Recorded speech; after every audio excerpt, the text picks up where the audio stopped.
listener production. Hey, Bension Siebert here with The Briefing. For the first time ever, 2 independent candidates are attempting to run for federal parliament as one job-sharing MP. That's right, Lucy Bradlow and Bronwen Bock want to run as a single candidate on the ballot paper in the Melbourne seat of Higgins. They reckon they could do this whole thing like any other job share. They'd take alternate weeks in Canberra, make joint decisions and split duties. They'd even share a work phone. But whether this is legally possible and how it would actually work in practice isn't so clear-cut. Bradlow and Bock do have the support of constitutional lawyer and expert Kim Rubenstein, and they believe it would be a step in the right direction for making Parliament more representative of wider society. However, other experts say Australia's constitution simply doesn't allow it. They say it's not legal. Joining me in the studio are the job-sharing independent candidates for the singular seat of Higgins in Melbourne, Bronwen Bock and Lucy Bradlow. Thanks so much for joining us. Thanks for having us. Now, I don't know who to ask first, but maybe one of you can jump in with an answer that represents both. How would 2 people act as one MP? There's a really fundamental core principle of job sharing, which is that 2 people represent one role. So in this case, there would be Lucy and Bronwen as 2 people representing one member for Higgins. We'd work week on, week off with a handover at the end of each week. And really importantly, we'd split our salary down the middle so it'd be cost neutral for the taxpayer.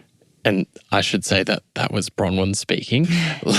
Lucy, do you have anything to add? No, I think that's exactly right. I think for all intents and purposes, it's one role. So when you're thinking about a role of a member of parliament, when you're on the floor of the House of Representatives, they don't call on the person's name. They call on the member for Higgins. So we would be one member for Higgins. It would just be 2 people doing the job. Do you have identical political views? It's really important for us that we have deeply similar core values and beliefs. If we didn't, we wouldn't be doing this together. We have worked together over the last 18 months, job sharing this project and working through issues and debating and bringing our 2 sets of skills and experience together to come to positions on things that are better than if either of us were doing them alone. I think we all understand the benefits of diversity of thought and bringing different skill sets together. So having 2 people with different skill sets, each 50% of the time, is actually sometimes more than a whole. Very briefly, because we don't have a huge amount of time, but what are those core values for people who don't know you? Absolutely. So some of our core values are being really transparent and honest and open. I think that's something that Luce and I really stand for. One of our policy areas is integrity in government, and it's deeply important to us that we only represent the people of Higgins, like our constituents, and not any vested interests. We will do what we say we will do. And I think that one of the things that's coming up a lot in this discussion is, what if they disagree on things? All politicians don't have set opinions on every single piece of policy that comes up. You get the policy, you think about it, you consult with experts, you consult with your community, and then you make an informed decision on how you're going to vote on that particular piece of policy. And that's exactly what we'll do. I will get to what happens when you disagree inevitably, but give me the pitch for job sharing in general. Why? Job sharing is a widely practiced way of bringing in a wider group of leaders into the public and private sector. We know that, in particular, 58% of women in the private sector work in part-time or casual roles. And if you want to get more women into leadership roles, you have to broaden the types of work that they can do. Otherwise, you're leaving them languishing in lower paid roles and you're leaving them doing roles that they're actually overqualified for. So to get a more diverse group of people into leadership, you have to change the types of roles that are available to them. And it's not just for women. Women are an important group that we hope get better represented because of this, but it's also for people who aren't willing or able to work full-time. So I'm a mum of 3 small children. That counts me into that group. But also you might be caring for an elderly relative, or you might have a disability or live in a rural or regional community. And it might not be so easy to get to Canberra 22 weeks a year. If the diversity of views is something that we should strive for in Australian politics, why not have a dozen people as an MP in a seat? Why not have a whole political party as an MP in a seat? Well, we are proposing splitting the costs, so it might be quite difficult to split the costs of one MP by 12. Yes. So that's a key barrier. I also think that there are practical limitations. If you had a dozen people, when would they work? How would the handover work? I think with 2 people, it is a very realistic way to do it. You can have a handover, you can have the continuity of ideas and information in a realistic way. Is this a stunt? This is absolutely not a stunt. Lucy and I have spent the last 18 months putting our blood, sweat and tears into something we feel very passionate about. We want Parliament to be like any other workplace where options for flexibility, part-time work, job sharing are available. We wouldn't do this and work ahead for what might be another 12 months until the election comes if we didn't really believe that this was something that could be possible. And we also have legal advice from Kim Rubenstein, who's a foremost constitutional lawyer, an academic, a scholar and an advocate in this space. And it's her view that there is nothing in Australian law that means that 2 people can't run on one ticket. Well, let's go to that now. So one of Australia's most prominent constitutional experts, Anne Toomey, and most respected constitutional experts, I should say, has raised a series of concerns about this idea. She says that in the conversation this week that before a person can sit or vote in the House of Representatives, Section 42 of the Constitution requires the, quote, member to be sworn in. It doesn't permit 2 people to be sworn in as a single member. How are you so confident she's wrong? We are working with Kim Rubenstein, who's also one of the foremost constitutional experts in this country, and she has a very different view.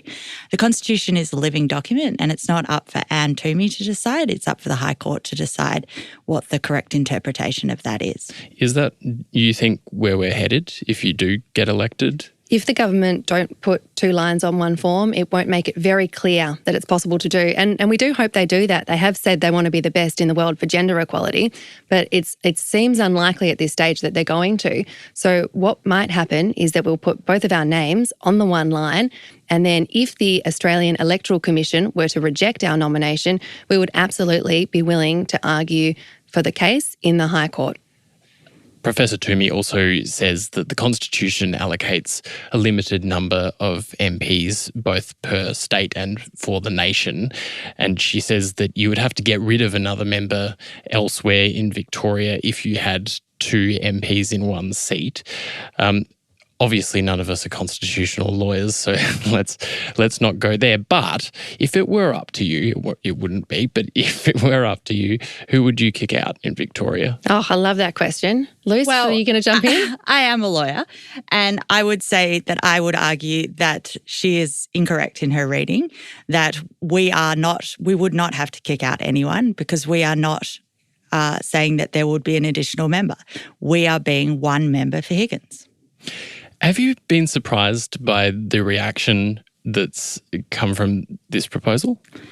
No, I think what we've seen is an enormous amount of support from a lot of people who think that the nature of power needs to be changed, that we are a changing world, that particularly since COVID, the ways of working, the ways of thinking about work, the ways we're contactable 24/7 have made our lives different, and that thinking about job sharing parliamentarians is a way of thinking about parliamentarians that represent modern Australians.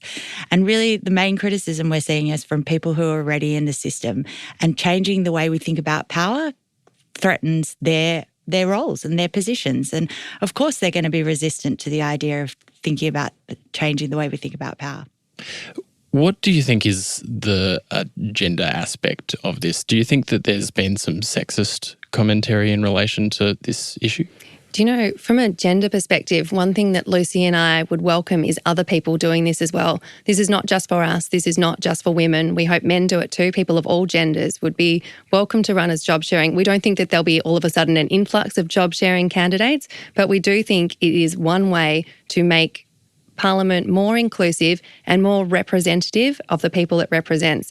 If people are making comments, people are entitled to their own opinions. But I know a lot of people who work flexibly who take offence to comments that they're not giving 100% to their role. And I work flexibly and I give 100%, probably more, to the role when you're doing it. So it's one of those things where together Lucy and I will be taking up 100% of a role because we're not trying to make this role part-time. It'll still be a full-time role, just shared equally by two people. But boy, oh boy, will we have good energy to bring to it.